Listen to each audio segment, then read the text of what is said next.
I'm just getting started on a brand new illustration in my children's picture book with the cuddly cats.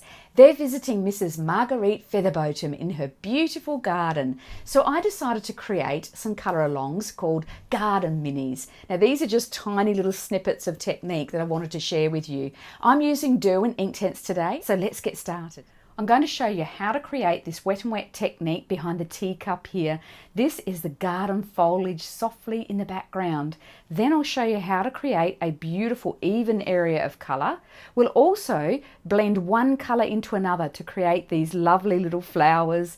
Then I'm going to show you how to create 3 colour blends with the leaf here. Finally, we're going to end in a gorgeous night sky because the cuddly cats have had a very big day out in the garden and now they're nestled in bed and going off to sleep.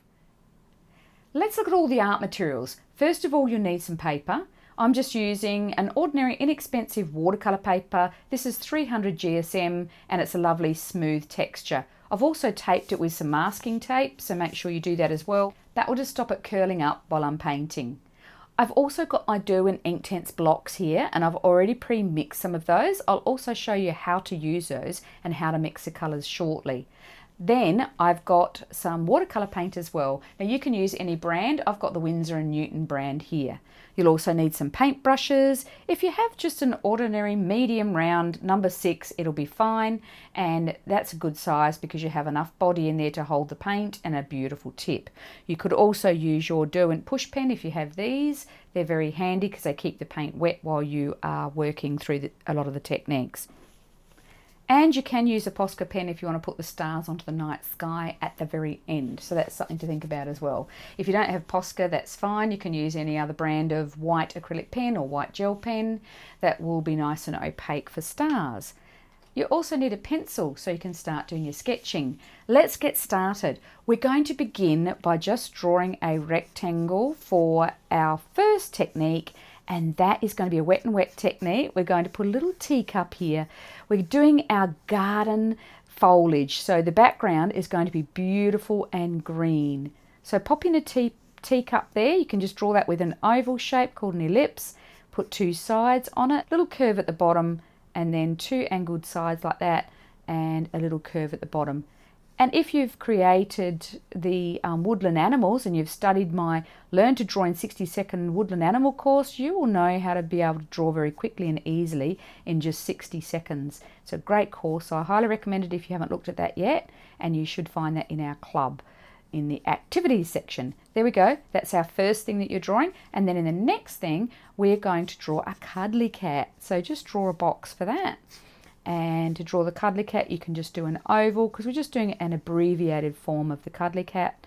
A couple of ears there, and then just go over it a little bit darker. Now I normally don't draw this dark at all underneath watercolor, but it's so that you can see it. So I press a lot softer normally. And our little cuddly cat is awake, and a cute little nose, little triangle, upside down triangle, stick, 2 angles, and a little happy smile. So there's our cuddly cat. And over here, we're going to do those beautiful flowers. So just leave a box free for that. Over here, we'll draw a leaf. And finally, we're going to do our night sky here. There we go. So for our leaf, you can just start with a dot up the top here on this half of the page. Come right around and then stop in there like that. Then you can bring a curve back again and start at the top more narrow, gradually coming wider as you meet. So that is just a simple leaf, and this one can be left blank because we're going to do that night sky and we don't need any drawing for that. Okay, now we can get started. Make sure that you have a piece of paper towel or a cloth in your hand ready to wipe off your brush onto. I've just got a napkin and I often buy those in big packs, so they're very handy to use with your brush. I'm going to begin by showing you how to mix it with the Derwent sticks. So you put a little puddle of water in it. Now this is just one way to use them. There are several ways that you can prepare these ready to use. You can actually just wet your brush and then wet the stick a fair bit to get paint on it and then use that paint straight away. But that's great for doing small areas and little details, but it's not so good when you're doing large areas of colour, because you can easily run out of colour, and you don't want to when you're in the middle of doing, say, a large wet and wet or even a nice even area colour. You need to have plenty of paint. So what you can do instead is just put the stick, you can even put it right into the puddle, you can put it right next to it like that, and then just keep loading the colour into the palette. And that's how you can get quite a nice quantity. The more of the colour you put in, the darker and thicker and richer the colour will be. It'll also become a little bit slower to spread, so be conscious of that when you're doing a bleed. So a wet in wet technique, you don't want it to be too thick, otherwise it won't run too much, and yet you don't want it to be too thin that you can't see a nice vibrancy in colour. So it's just a matter of getting used to exactly how much you want in your image. It's also good to try to get them both the same sort of translucency. So if you want one to be a little bit thicker, then the other should also be a little bit thicker too. So try not to make one really, really thin and watery and the other one thicker, otherwise they don't tend to bleed nicely together. So the best thing to do is to check that to make sure that it is doing the right thing for you. So grab a piece of scrap paper, just check out the two colours and see to make sure they're not too watery or not too thick compared to each other. So to me this one's still a little bit thick, and what I might do is just dilute it a touch.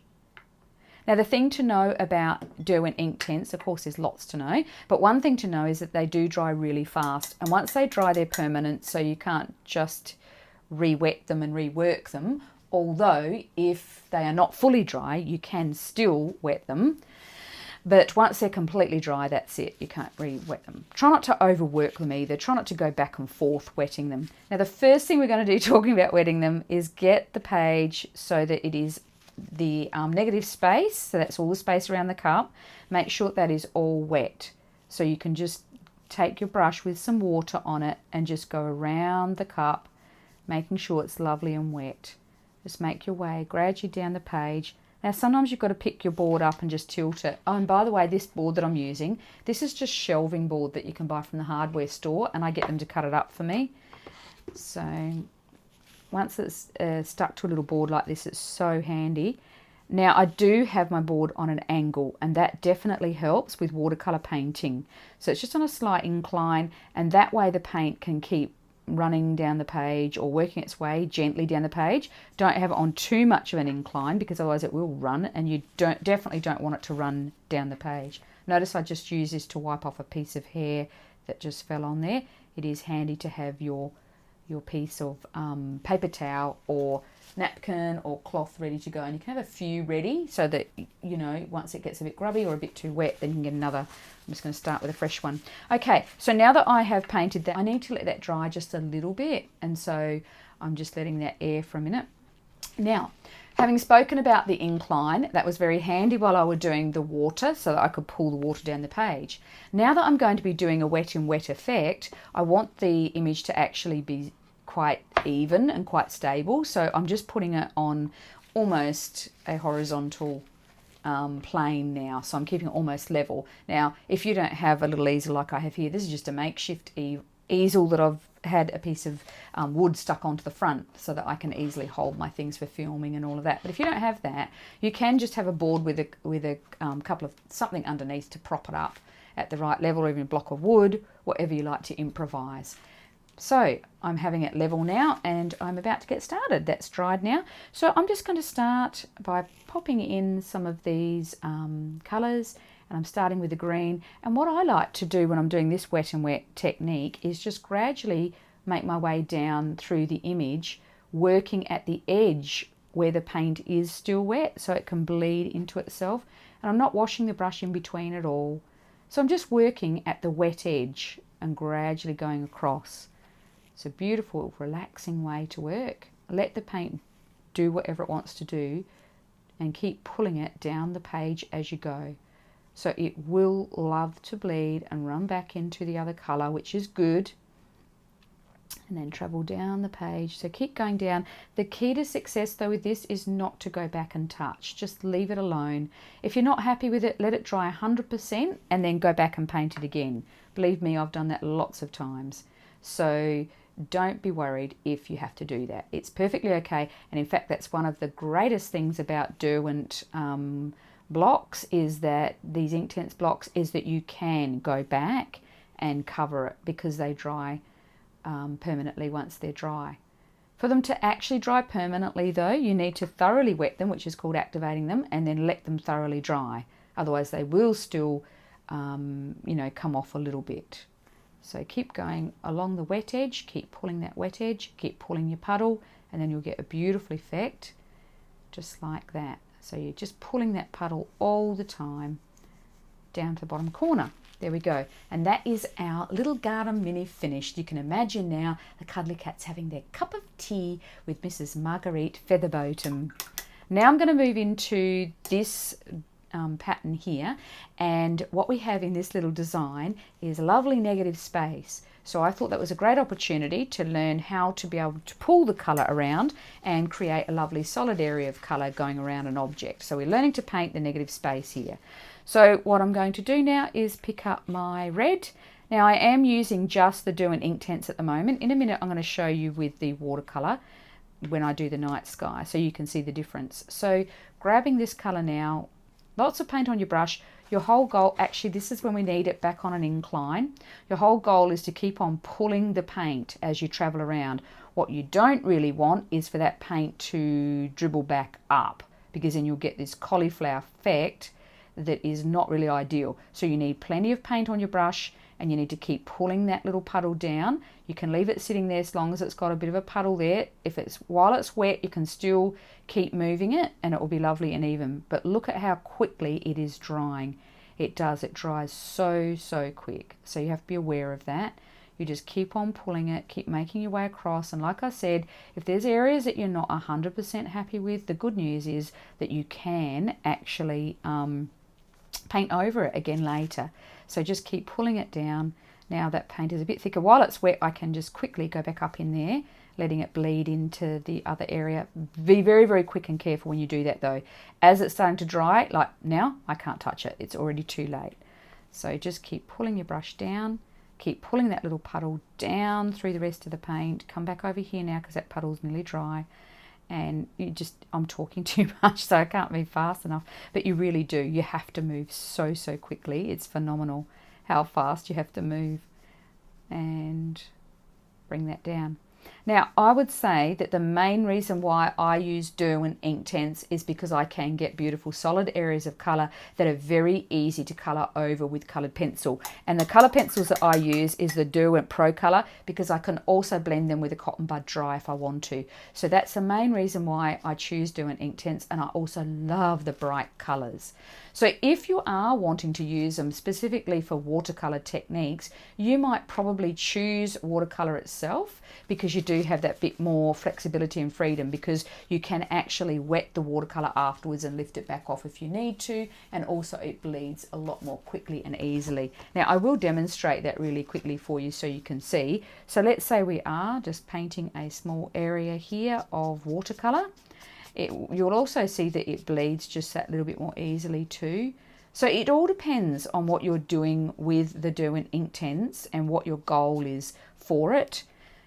I really love that effect. I really like that it is that bit thicker, because to me it looks like foliage and background trees, and so that's the reason why I would use it in my backgrounds if I needed to have the foliage in the background, and that's why I've chosen to demonstrate it to you today.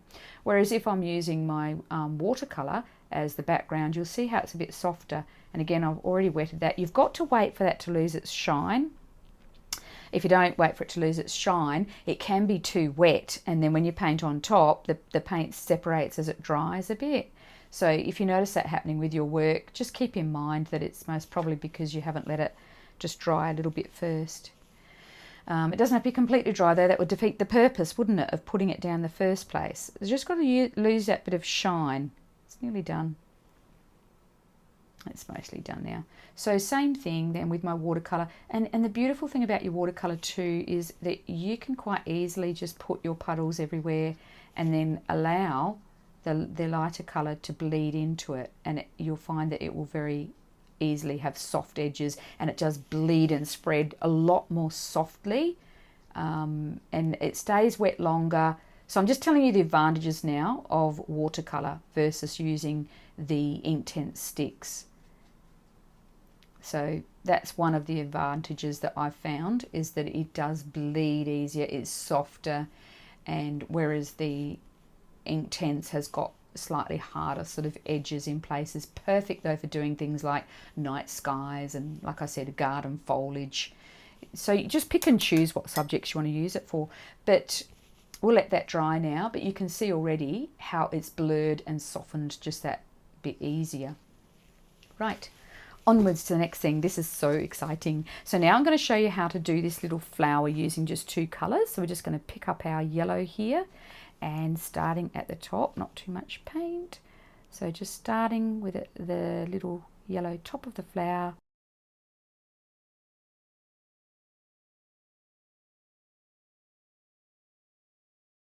It's just a little yellow flower, and we're just dragging it down. As you drag it down, just keep that paint nice and thin, and then add a little tiny bit of green paint into the yellow. So pulling it down as you go, and then creating a lovely thin stem. And you can even put some leaves on if you want to, and then go in the opposite direction, ending in your yellow again. Let's do another one. I'm trying to think of what sort of flower this could be. Anyway, it's just a pretty little yellow flower. And once again, just getting rid of that excess paint, and then putting the green straight over the top and dragging it down. Now remember that you can get darker effects with using your darker green if you wanted to.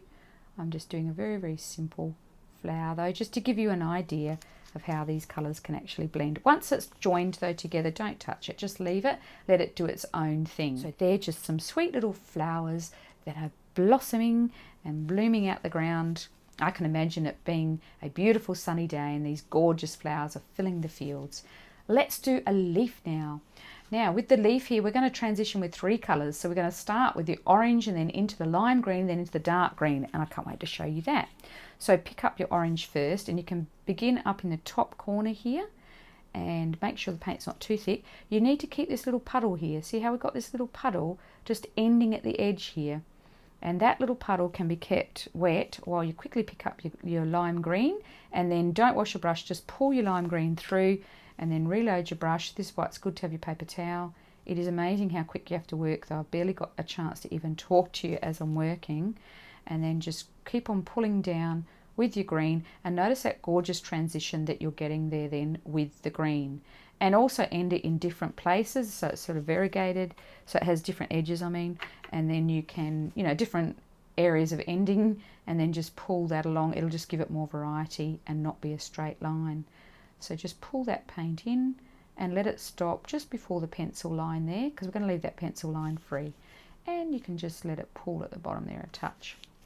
Right, now we're going to do the opposite in this bit here. Oh, by the way, if you have got a big puddle there, try to just pick it up, otherwise it will be a nuisance and go back in and cause a little bit of a mess. So if it is a big puddle. Now let's do this light at the top again as we're coming down, this time lime green, having it lovely and light, and then we're going to also have a lovely light edge, but not touching the green barely at all, and then bringing our darker green round on the other side. So just pulling down that lime green and then letting it bleed in, but not too much. So that is how you create those beautiful blends, transitioning from one colour into another. So now we're going to move on and do a night sky. This is going to be so much fun. First of all, we're just going to wet the background, and I'm just using plain water for that. So once again, just lots of water and making your way across. Don't be tempted to go round the edge first, because otherwise you'll find that you've got a dry edge later and a wet middle. So just pull the water across the page. Make sure that you're checking it to see where you're going. You've got to go everywhere. You want to really cover that well and nice and evenly with lots of water. And then you need to let that water settle into the page and just give it a minute so that the shine has all left the paper. And then when the shine's all left, then you can go in and add your watercolor. Now, because I'm doing a wet in wet technique, I don't want the paint to be flowing down the page. I want it to settle on the surface. So now I've got my board sitting almost level again. So I highly recommend that you do that as well. Now, while you're waiting, you can mix up your paint if you haven't already. I've got some lovely thick mixtures here, but I don't want them too thick. They've actually thickened a bit more because they've been drying. Instead, if you really want a really dark, rich, heavy-bodied sky, you can paint a couple of layers on if you want to. But if you're happy with just a lighter coloured sky, then your paints don't need to be that bright. So that means you can have a bit more water with them. So I'm just going to show you my water. Oh, let's have a look at our watercolour technique. Look, you can see how beautiful and dry it is. I've just smudged it, but you can see how smooth it is, and you can see the difference now between the watercolour wet in wet and the Derwent Inktense wet and wet. You can see how this one's a lot richer, and it also has some slightly harder edges in there, whereas this one here is a lot softer and more blended. I prefer this look for doing background foliage, for example, because I feel as though it's not just a big blur, it also looks as though there is foliage. And you can also add some little leaves on top, which I wanted to do to show you as well in a moment when that's thoroughly dry. When you're doing dry brush on top of wet brush, you need to make sure that it is thoroughly dry. And the same with this one, I can put another layer on. Now, if I was putting colour pencil on over the top of that, which is what I usually do, I wouldn't do any other layer. I would just leave that as it is, and I build that up slowly with coloured pencil.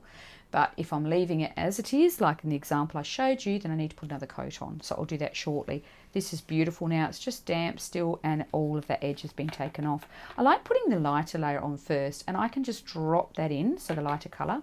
I can just drop that in wherever I like, but I have to move super fast with the Inktense, because you'll find that it just doesn't bleed quite the same as what watercolor does. So just keep that in mind. You need to move fast, but you will get a beautiful, rich result, and it is really gorgeous. It's just worth trying the two different mediums to see what you think is best for you. I would say though, if you're wanting to do only watercolor techniques and you're not doing the the layering that I do with colour pencil, and that you probably would prefer watercolor. You can actually mix your watercolor so that it is thicker than what I showed you earlier, and just bring that through. Have the most beautiful effects here, and then we can put the night sky little stars on later. You don't have to wash your brush for this. Just the main thing to look for is that there isn't any big puddles of water sitting around, because if you find that you've got big puddles, then it goes back onto the rest of it and causes a little bit of, it looks like a crackling sort of effect. Anyway, that should sit nicely and dry. Now that that's dry, I'm going to go back here and just do some little leaves, because I want to show you how to do those. So if I'm putting leaves on top, I'm going to need a lot thicker paint, and this time I can use it as the pure block. So I can just wet the block and make sure a random puddle of water doesn't go plonking on my thing. And then I might want to just put little tiny leaves in the background. Beautiful little tiny leaves.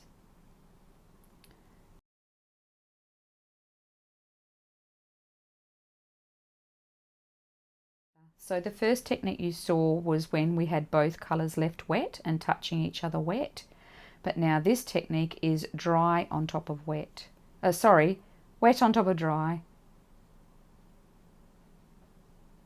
So the underneath layer is dry and this paint is wet. So these are the techniques that I'm considering for my background in Mrs. Marguerite Featherbotom's garden, and that is the reason why I'm sharing it with you today. So I'm still thinking, and I'm still experimenting and exploring all my options. So how is our night sky going? Looking absolutely beautiful. I love those colours. Now what I'll do while we're waiting for that to dry is put the second layer of the red onto this one, because I forgot that we were doing that, and we're doing that with Inktense. So let's go, same thing that we did before. We need a slight incline, starting at the top, gradually making our way down through the image and pulling that little puddle as we go, making sure that we keep that puddle wet. Almost can't work quick enough, hey? So pulling that puddle down and across, going backwards and forwards, keeping the puddle moving. You've got to keep pulling it So it's all about pulling the puddle. And I think that's probably one place where most beginners to watercolour tend to go wrong, is that you're forgetting to pull that puddle, or you're not concentrating on what the puddle's doing, because it is all about the puddle. Watercolour, it's all about what is that puddle doing. And mostly for even areas of colour, a lot of the time we just let it go and let it do its own thing. But when you're doing more controlled work, you know, like an even area of colour, you need to be really aware of that puddle and just, yeah, keep pulling it down the page. Now that this leaf is dry here, we can put the detail on there. So we can go back and grab a little bit of darker green from our Inktense tray and a lovely fine line. And we can just come down through the leaf from the top here, just applying that little tiny bit of colour, not too much. And we can even change the colour, alter the line by having no line, just lifting up. And then we can switch colours, put a bit of lighter green on top if we want, and allow the line to bleed, to change colour, and have lots of variety along that line as it travels down. So let's get started on some stars to finish off our night sky. Now, if you wanted to, you could even paint over that again if you wanted it to spread even more and get an even more rich and lush sort of effect. Or you can just leave it as it is and just imagine these as your dreamy, beautiful clouds. Now, to create little stars, just put a dot in the middle, and then you can flick up and then down to the left and right, right and then left.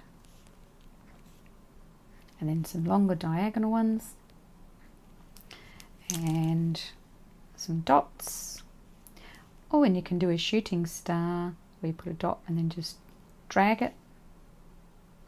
You can do it in the opposite direction too if you want. Oh, look, it's starting to sink in because it's not quite dry. But anyway, I just wanted to show you how to do that. It would probably take about another 15 minutes to dry, but I think you get the idea.